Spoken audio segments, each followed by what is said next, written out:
Iran மீது America மற்றும் Israel படைகள் நடத்தி வரும் கூட்டு தாக்குதலால் மத்திய கிழக்கு பகுதியில் பெரும் பதற்றம் நிலவி வருகிறது.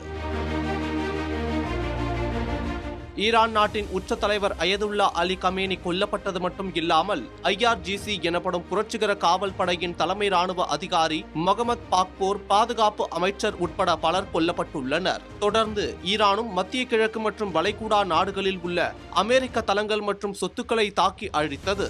மேலும் இருதரப்பும் கண்மூடித்தனமாக தாக்குதல் நடத்தி கொண்டதில் பல்வேறு உயிர்கள் பறிபோயுள்ளன.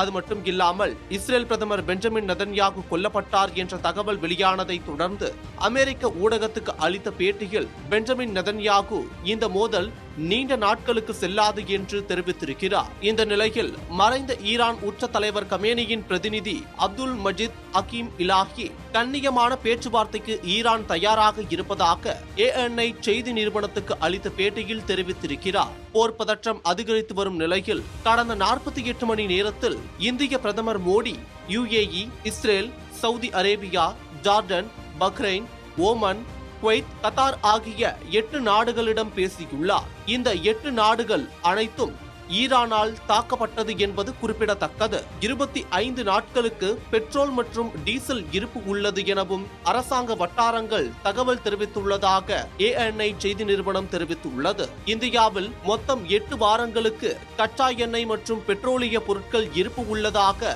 மேலும் அந்த தகவலில் தெரிவிக்கப்பட்டுள்ளது.